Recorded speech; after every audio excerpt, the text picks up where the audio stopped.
Hey, what's going on, you all? Welcome back to another video. So, this is a video that I've been wanting to do for a long time, and I finally decided to do it today. Now, what sparked this video was a conversation that I had with my cousin about a year ago. So that's about how long I've been wanting to speak on this, and I had wrote down some notes, and I finally pulled them out today and decided that I wanted to speak on this.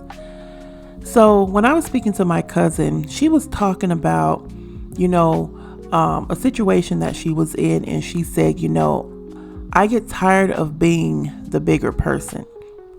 And when she said that, it stuck with me because that was the exact same thing I've always had to do. And I was able to empathize with her because I was like, exactly. I know exactly how that feels. To always be the person who has to go above and beyond not to react. And a situation occurred in my life just over the past couple of months where I had to be the bigger person, even though I wanted to take the road straight to hell. I had to be the bigger person. So I want to go ahead and speak on that because doing the right thing does not come with a round of applause. It doesn't come with a round of applause at all. You can hold your tongue when someone says something unfair.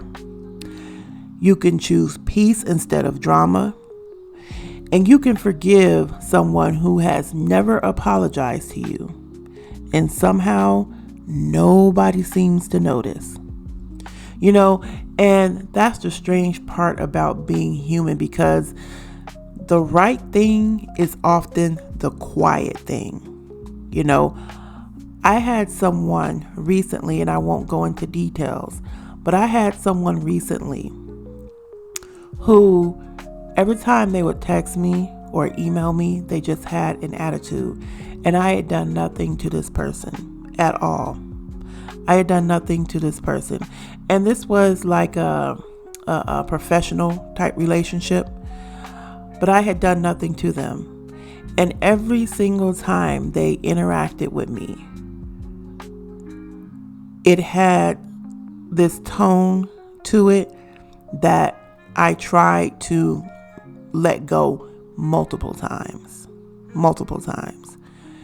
So when you try to take the higher road, that's something it doesn't make headlines at all. You don't get a medal for staying calm and not firing back. You just go home with your thoughts. All you do is go home with your thoughts. And that's exhausting because it takes so much control and so much emotional energy to choose grace when anger just would have been so much easier. Do you know how much easier it would have been for me to just lash out and just say, you don't talk to me that way? Who do you think you're speaking to?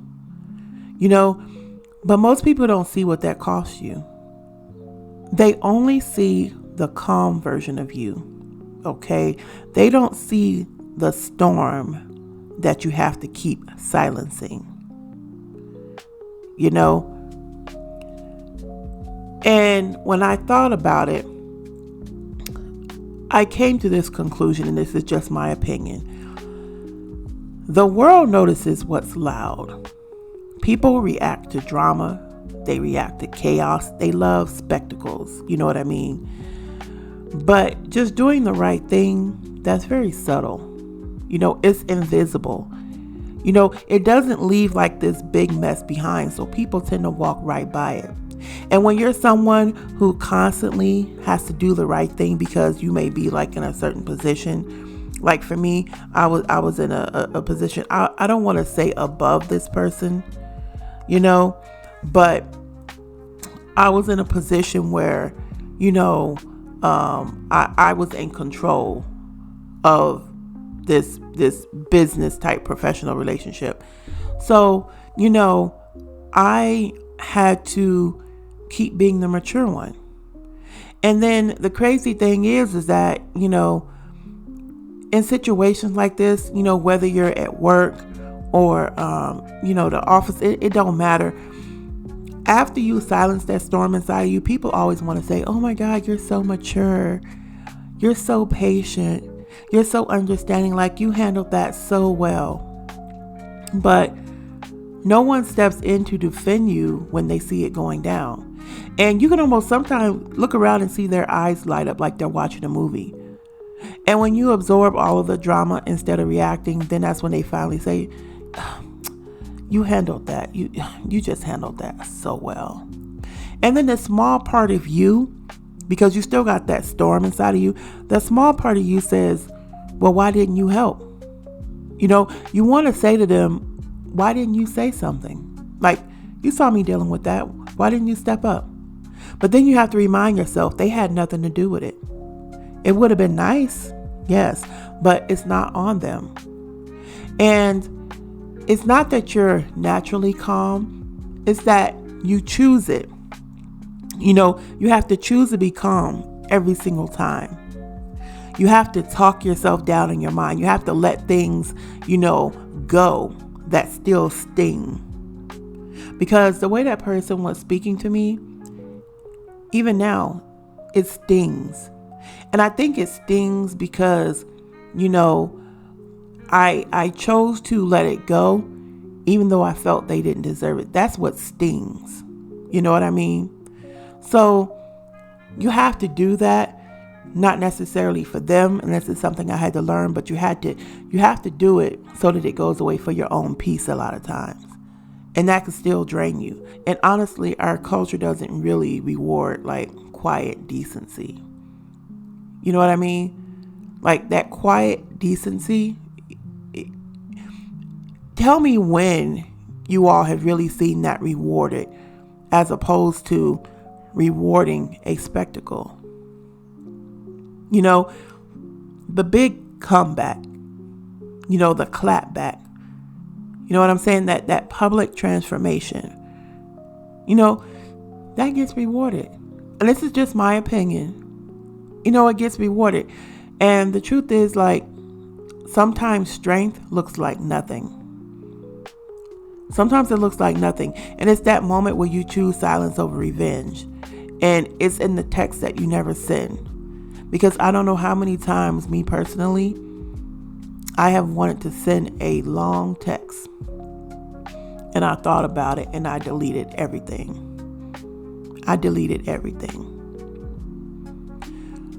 So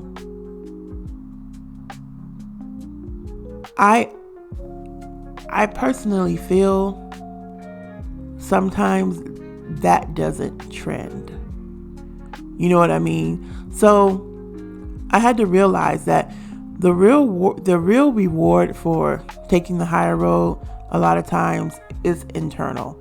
It's the peace you feel when you finally sit with yourself at the end of the day and you're like, you know what? I didn't let that turn into chaos. I didn't take the road to hell like I wanted to, because, I could have stepped in and, I could have just flipped this place over. But you didn't add to the noise,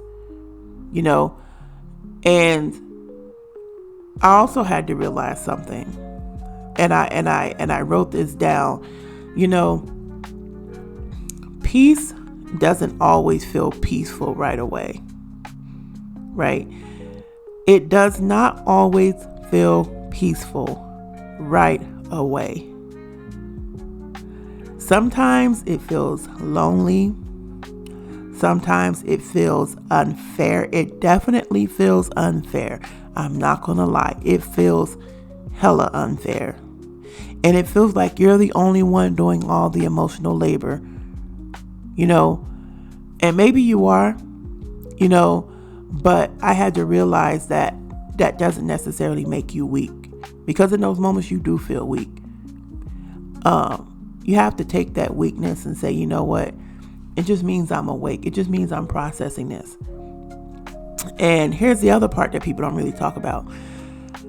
The one who causes harm, the ones who take advantage of your patience, they often move on like nothing ever happened. They walk away untouched. They Move on into a next chapter while you're still sitting there trying to deal with all the wreckage, and you're often left in survival mode. And I had to realize you're not in survival mode because you're fragile, but it's because you're trying to rebuild something that they really had no respect for. You're still processing, playing all the conversations, still asking yourself, like, what could I have done differently? And they just get to go on and repeat the same patterns. And the saddest part is they leave a trail of people just like you. People stuck trying to survive emotionally, wondering, like, why does this still hurt?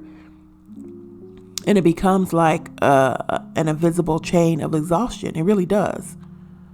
So while you're trying to do your best to rise above, there are people who are watching you who want to see you crash out. They want to see you crash out. Don't ever think that, I'm sorry, you hear my dog growling. Don't ever think that some of the most prestigious people, the ones who you think are supposed to be above, don't think that they don't want to see a crash out every now and then. Some people will keep throwing darts until you finally lose your cool. They'll poke at you, they'll spread rumors, they'll get mouthy, they'll even take these little jabs at your character at work, all because, when you're calm, I had to realize it threatens them.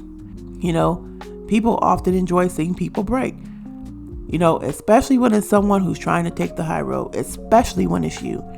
It gives them a sense of power, like, they've proven your piece was fake. You know what I mean? Like, they finally got to quote unquote expose you. But the truth is, like, they're not testing your strength. You have to realize that they're really revealing how empty they are. And they can't stand that you've chosen, control over all that chaos. And I've seen it happen. As a matter of fact, my sister and I was talking about it today. Because discipline means control. And it also means you're operating from a place they can't reach. And that takes a lot to get there.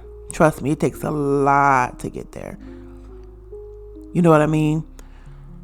So if anybody out there is listening to me, please, like, trust me, I get where you're coming from. When my cousin told me that, I was like, I got exactly where she was coming from. You have to realize you don't have to go there all the time. You just let them throw the darts,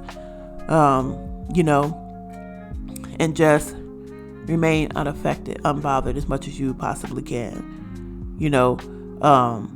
It takes time to sit in silence when your brain wants answers sometimes that you'll never get. And sometimes that's just what you have to do, but don't think that sometimes after doing all of that, you sit there and you start to doubt your own judgment. You start to question whether your kindness was a mistake. I've had to do that. You start to question, like, does doing the right thing even matter? But then you have to look at it this way, and this is something I had to look at. What if everyone didn't? Sometimes the way the world is right now, even though sometimes it seems chaotic right now, but think about it. How much more worse could it be if there was a lot of people who you also didn't know were taking the high road and you just didn't see it? You know what I mean? So that's all I want to say in this video. I have to go cook, and I'll see you all in the next video. Take care. Bye.